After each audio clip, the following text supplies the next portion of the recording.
Hey everyone, how's it going? So, welcome to part 5 of my series, Native American Legends of Christ, where I'm reading from chapters in the book called He Walked the Americas by L. Taylor Hansen. And today I'm going to share two stories. The first one from Peru called The Waters of Viracocha. And so I will begin. After the prophet had gone from Coca and walked away on the trail of the moonlight, the people began to retrace their footsteps. Wearily they camped for the night on a mesa, and then during the early morning began their long return to their city with its vanished priesthood and its unfinished temple. Sad indeed was this walk of the people. They kept saying to one another, "Why, oh why, did we not know him?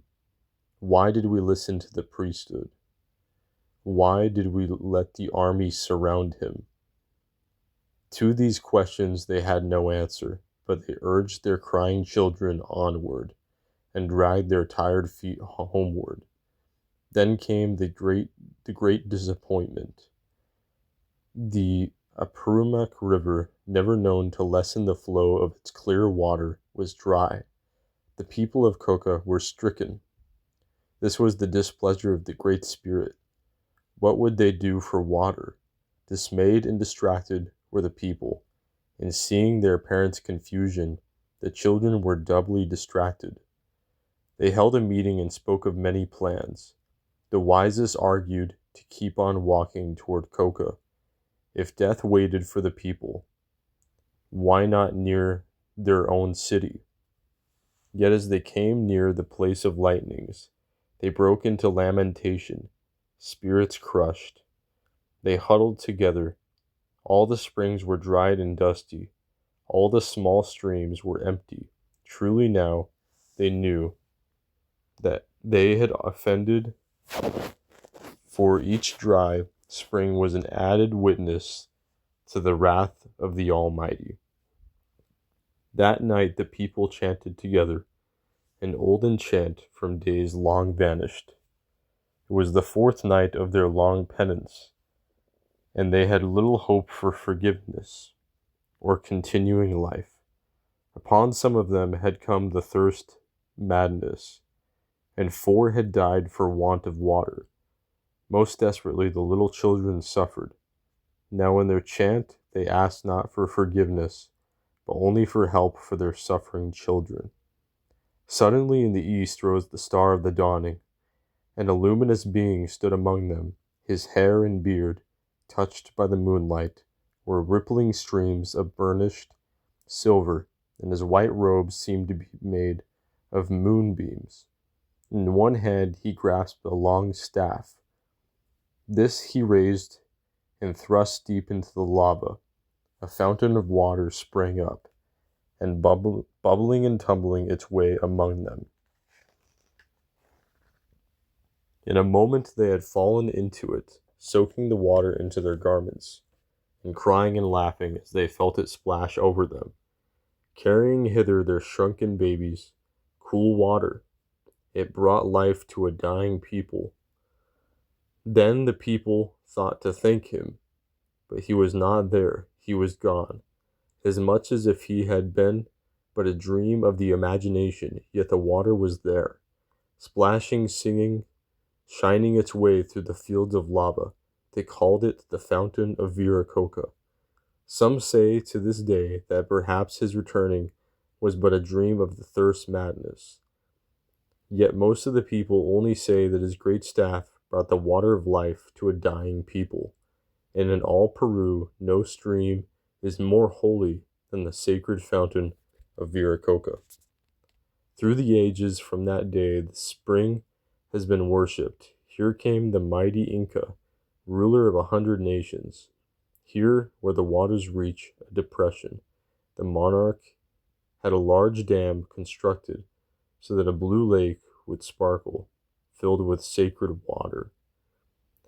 About this lake was a wall of great stones, 8 feet high and 6 in width, and at least one end a giant structure. For some 300 feet ran this temple, its breadth 87 feet, its walls in tiers of 20 feet each, rising 12 tiers with many windows which had wooden sashes. 6 courtyards stood before the temple, each surrounded by 6 buildings, 2 on each of the 3 sides, leaving the 4th side open to the lake. These buildings were made of unhewn lava, with well-fitted windows, all well cemented, the 2nd story of stucco and painted purple. Beyond these buildings were others, some of circular stones, and above these walls were still other buildings. Above the courtyard stood a giant statue of Viracocha, and seen and described by the Spaniard Garcilaso. The statue was of a man very lofty of feature, with long curling hair and a flowing beard. He was dressed in a cassock, not unlike those of the biblical times, and behind him walked a chained tiger. Gone today are the buildings with the slanting roofs, and the statue of the prophet. Only ruins remain of the lovely temple. But if you go to the river Vilcanota, flowing between Cuzco and Lake Titicaca, you may find the town of Cacha, which once was known as Coca. Beyond the town, on the right of the bank of the river, near the volcano of Haratich, is the sacred spring of Viracocha, splashing its way in gurgling music through the lava to a large artificial lake. This is the most sacred spring in South America, the life-giving waters of Viracocha, where the prophet once stood and thrust his staff into the lava to save a repentant nation from death.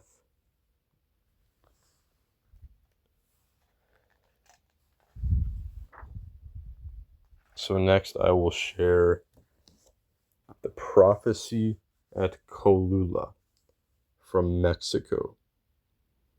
When the prophet climbed his temple in the beautiful morning of one reed, the Toltecs were weeping, for now they knew that he was leaving.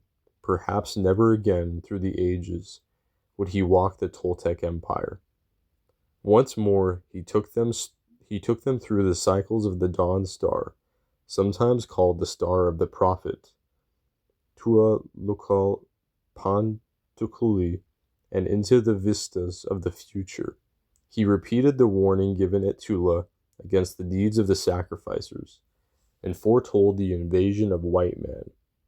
He repeated again the description, the suits of shining metal, the rods which make much noise and kill at a distance. Then he bowed his head in silence.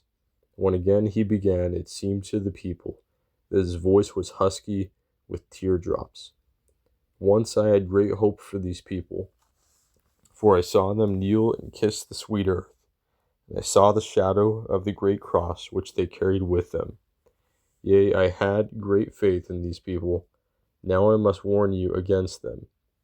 Carry your great books into the jungles. Place your histories deeply in caverns where none of these men can find them, nor do you bring them back to the sunlight until the war cycle is over. For children of war are these bearded strangers. They speak my precepts, but their ears do not listen. They follow only the law of the jungle. They do not listen. They seek not but the golden medal, as if that would buy them passage into the isles of the blessed. They have but one love, and that is for weapons. Ever more horrible are these weapons until they reach for the one which is ultimate. Should they use that, there will be no forgiveness in that veil where there is no turning. Using such a weapon to make man over is reaching into space for the Godhead. These things are not for man's decision, nor should man presume to think for all things. and thus hurl mockery at the Almighty. Woe to those who do not listen. There are lamps beyond that which you are burning, roads beyond this which you are treading, worlds beyond the one you are seeing. Be humble before the might of the great hand, which guides the stars within their places. There are many lodges in my Father's kingdom, for it is more vast than time, and more eternal. Keep hidden your books, O my children, all during the cycle of warring strangers. The day will come when they will be precious. For 5 full cycles of the dawn star, the rule of the warring strangers will go on to greater and greater orgies of destruction. Hark well to all I have taught you. Return not to the sacrificers. Their path will lead to last destruction. Know that the end will come in 5 full cycles. For 5, the difference between the earth's number and that of the gleaming dawn star, is the number of these children of warfare. As a sign to you that the end is nearing, my Father's temple will be uncovered. Remember this in the days which are coming. For a moment the prophet stood quietly. When he began again, his voice was softer, and once more it held unshed teardrops. Once there was a man who dreamed of a new world, and of one without war and sickness. He wished to see the people happy, and so he fought sacrifice and slavery. To this dream he gave of his lifeblood. He knew that this was the desire of the Great Spirit. But suddenly there came upon him mocking visions. A horrible gift had come upon him. He could look down the cycles of the dawn star and see into the distant future. It would have been well if what he was seeing was the redemption of suffering mankind. But this was not what he was seeing. Tula was bereft with a savage earthquake. Then came the sacrificers. Blood dripped from the altars of idols.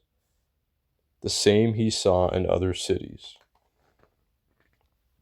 The visions were even worse in Kolula. The streets ran red with the blood of fighting. First, even upon our temple, he saw the blood of sacrificing. Then came even a more hideous carnage. There was fighting up the tiers of the temple. The people drew in their breaths as one being, whispering in shocked tones to one another. What manner of men would commit such heresy? After a pause, the prophet continued. Soul sick from these hideous visions, the man sought the comfort of a mountain, to be alone and near the Godhead. He must renew his will for teaching, or pray for death that the visions be ended. For they told him that his work was mockery in this future, if indeed there was a future. There in the silence and cold in the mountain, a great sorrow was laid upon him, and the man sank down in softness of the snowdrifts, and prayed for either death or guidance. Then the heavens spoke in a crash of thunder, and the lightning flashed above the valley. The man turned to look again on Tula, his most beloved city. Behold, it was naught but a mass of rubble. He wept there with great sorrow. He clung to the rocks, staring back toward Tula. Then the heavens growled with reverberations which shook the mountain like a rabbit. A flash of white crashed beside him and cracked across the night's darkness. Behold, the old heaven and earth were swept away, as if the cycle he had been seeing was smashed, and he looked into another. The heavens parted, and a rising gold sun shone down on another Tula. Plainly he could see the valley, but the city was one he knew not. Magnificent was this golden Tula. The man was lifted beyond the cold earth. No longer he saw the age of destruction. Gone was the horrible age of warfare. He was looking beyond the age of carnage. The prophet stopped and stared about him. He looked on the eyes turned up to him. He looked on the young and on the aged, and on the masses who followed each word in silence. Then softly he continued, "Walk with me through the age of the future. Tula shines in all of its glory, but the metals are types we know not. Loving hands have rebuilt the parkways, have paved the streets, have rebuilt the temples. There is a great building where books are kept for the scholars, and many are those who come to read them. Tula is a great center of culture. Come with me to the new Kalula. Shining again is my father's temple. Once more the city is filled with fountains, and the parkways are wire netted for the birds of rare plumage.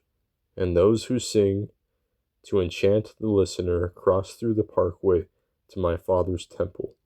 You will see again the same inscriptions, which today your eyes are seeing, but now all people can read them. Come to the metropolis of the future. Here are buildings unlike those we fashion, yet they have a breathless beauty. Here people dress in materials we know not, travel in manners beyond our knowledge. But more important than all this difference are the faces of the people. Gone is the shadow of fear and suffering, for man no longer sacrifices, and he has outgrown the wars of his childhood. Now he walks full-statured toward his destiny into the golden age of learning. Carry this vision on through the ages, and remember Quetzal, the prophet.